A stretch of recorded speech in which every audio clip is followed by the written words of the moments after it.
Hi everyone, আসসালামু আলাইকুম। আজকে ভিডিওটি শুরু করছি ব্রাহ্মণ কিত্তা বাজার থেকে। ব্রাহ্মণ কিত্তা বাজার এটা হচ্ছে কেরানীগঞ্জের।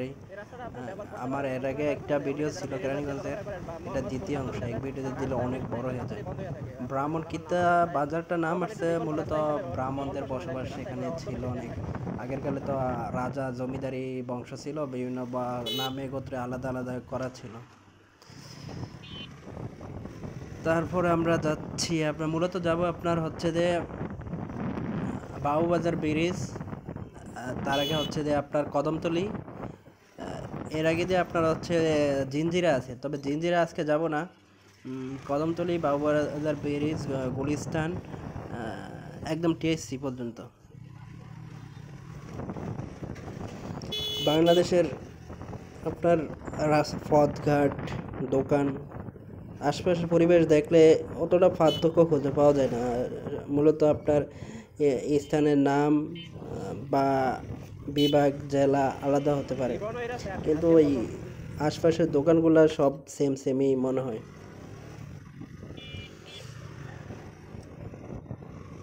এই রাস্তাটা আপনার খুবই নিরিবিলি। আপনার ইয়ের কী বলে, বেরির বাঁধের অবস্থা খুবই খারাপ।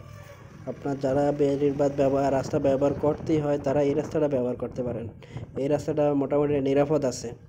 বেরির বাঁধ রাস্তা দিয়ে আমি প্রায় ঠেকা পড়লে যাই রে, তারপরে দিয়ে অবস্থা আরও বেশি খারাপ হয়ে গেছে। বাবুবাজার রাস্তার এদিক দিয়ে তো কাদা একদম ফুকর হয়ে গেছে, চলা যায় না। বাংলাদেশের মানুষজন আপনার বিভিন্ন অঞ্চল ভেদে বসবাস করে, বিভিন্ন গোত্রে তো এখন আর ওরকম বসবাস নাই, হয়তো বা বিভিন্ন ধর্ম বিষয়ে আলাদা আলাদা থাকতে পারে। তবে মুসলিম প্রধান দেশ, মুসলমানের সংখ্যাটাই বেশি, কিন্তু ওনাদের চিন্তা চেতনা সব কিছুই একই। তারা মূলত আমার কাছে যতটুকু মনে হয়, নিজে ভালো থাকা, পরিবারকে ভালো রাখা, এ সকল মানে আপনার ম্যাক্সিমাম মানুষেরই চিন্তা চেতনা এতটুকুই।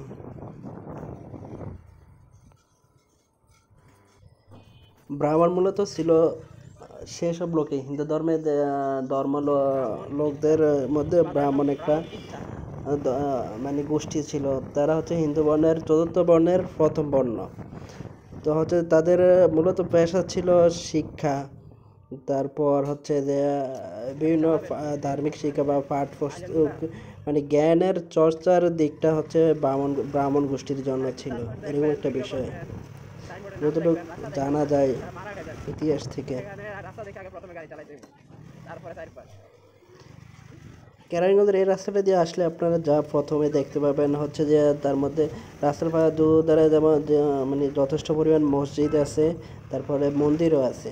কেরানীগঞ্জের এই রাস্তাটি দিয়ে আমি সচরাচর অন্য কোনো রাস্তায় মন্দির মসজিদ একই রাস্তায়, মানে একদম রাস্তার কাছাকাছি এরকমটা দেখি না, কিন্তু কেরানীগঞ্জের রাস্তাটা দিয়ে এটা দেখলাম যে মসজিদও যথেষ্ট পরিমাণ মন্দিরও আছে এই রাস্তাটিতে।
আমরা এখন চলে আসছি কদমতলিতে। কদমতলি নামটা যারা ব্যবসায়িক তাদের কাছে খুবই পরিচিত।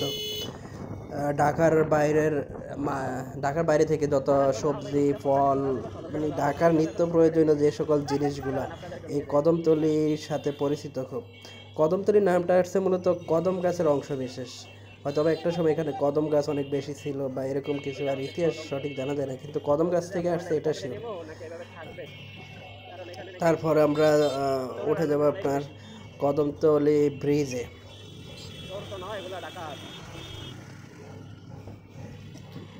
বাবুবাজার ব্রিজে দিকে যাচ্ছে।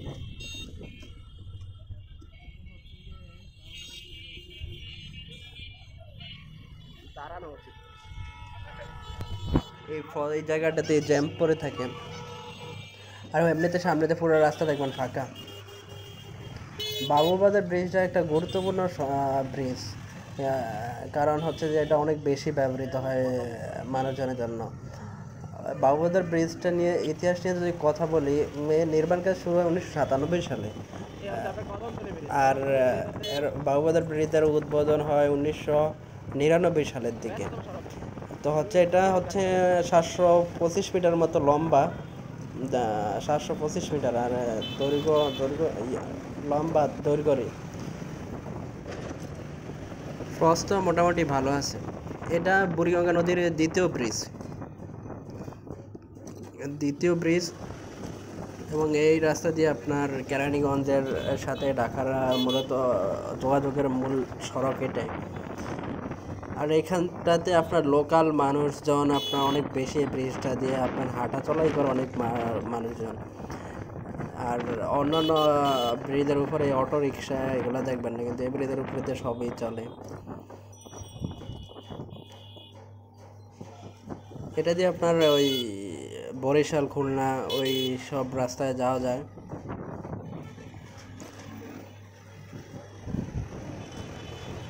তারপরে আমরা ব্রিজ শেষ করতে যাচ্ছি। ব্রিজ শেষ করার পরে মূলত মূল ঢাকার দিকে প্রবেশ করব। মূল ঢাকা প্রবেশ করার রাস্তাটি,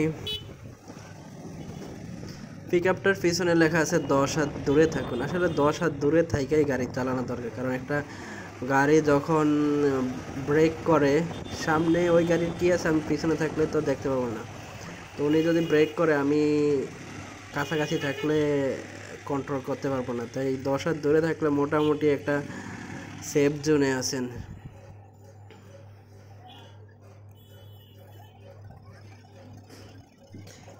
এখন আছি দোলাইখাল হচ্ছে আপনার পুরাতন গাড়ির মালামাল পাওয়া যায় প্রচুর, তারপর মেশিনের যন্ত্রাংশ পাওয়া যায় এখানে। আর এখানটাতে আপনার পুরান ঢাকা তো নারিন্দা, এই ডান পাশে আছে জংশন রোড, তারপরে এই বাম পাশ দিয়ে বংশাল। দোলাইখালের ইতিহাস নিয়ে যদি কথা বলি, আপনার মোগল সুবাদার 1608 থেকে 1610 সালে নগর রক্ষার্থে আপনার খাল খননের প্রয়োজনীয়তা মনে করে, কারণ শহরের পানি নামানোর জন্য খাল খননের প্রয়োজনীয়তা মনে করে। তখন 1608 থেকে 1610 সালে এই খালটি খনন করা হয়, কিন্তু বর্তমানে এর কোনো অস্তিত্ব নেই। এই ময়লা আবর্জনা এই খাল পুরো ভরাট হয়ে গেছে, এখন রাস্তা তৈরি করা হয়েছে। সেই কারণে দেখা গেছে যে বৃষ্টি হইলে ঢাকার অবস্থা পানির নিচে তলিয়ে দেওয়ার এই একটা কারণ হতে পারে। আপনার যে শহরে যে পরিমাণ মানুষ বাস করে, যে পরিমাণ রাস্তা, যে পরিমাণ আবর্জনা, কিন্তু এগুলা পয় নিষ্কাশনের জন্য যথেষ্ট পরিমাণ নালা নেই, খাল নেই। আর এই যে রাস্তার এই কাজ আপনার দেখবেন যে বেশি দিন লাগে না, 2-4-5 বছর পর এই কাজগুলো করা হয়। মোগল আমলের তখনকার রাজা বাদশারা মনে করছে খাল খননের প্রয়োজনীয়তা আছে, তখন কতই বা মানুষ বসবাস করতো ঢাকা শহরে। আর এখনকার এই যে নিজেকে বুদ্ধিজীবী বুদ্ধিশীল লোকজন মনে করেন, আসলে একটা শহরের ব্যবস্থা তো পরিবর্তন হয় যারা ক্ষমতায় থাকে তাদের মাধ্যমে। এই যে এত নিজেকে সংবাদ মাধ্যমে এসে দেশের সবচেয়ে গুণী বুদ্ধিমান লোক মনে করে, কিন্তু তাদের দ্বারা শহরের কতটুকু পরিবর্তন আসছে আপনার সকলেই তা দেখতে পাচ্ছেন। এখন আছি সিদ্দিক বাজারের পাশ দিয়ে যাচ্ছে। সিদ্দিক বাজার হচ্ছে আপনার স্যানিটারি মাল জন্য, ভবন নির্মাণের স্যানিটারি মালের জন্য বিখ্যাত। এখানে প্রচুর পরিমাণে স্যানিটারি ব্যবসা বাণিজ্যের সাথে জড়িত মানুষজন। আর হচ্ছে সিদ্দিক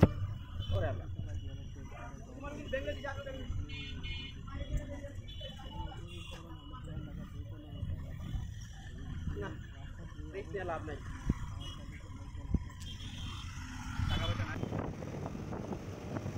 সিদ্দিক বাজারের পর ভিডিও করা বন্ধ করে দিলাম একদম, কারণ হচ্ছে যে জ্যামের মধ্যে দিয়ে ভিডিও করতে গেলে আমার ফোন নিয়ে চলে যেতে পারে, সেই কারণে টোটালি বন্ধ করে দিলাম। তারপর আপনার চলে আসলাম নগর ভবনের সামনে। নগর ভবন থেকে আপনার সামনেতে আছে আপনার এখানে একটা পুলিশ হেডকোয়ার্টার আছে, পুলিশ হেডকোয়ার্টার, তারপর ডিবি পুলিশ হেডকোয়ার্টার, হ্যাঁ।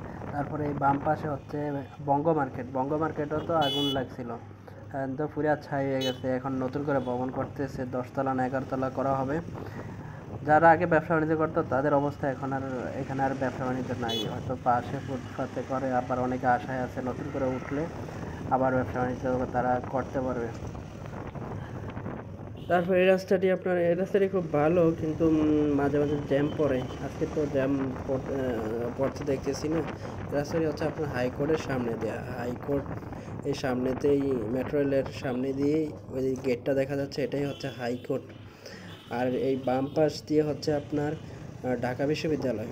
ঢাকা বিশ্ববিদ্যালয়ের মূল যে ভবন, ওটা হচ্ছে বাম পাশে।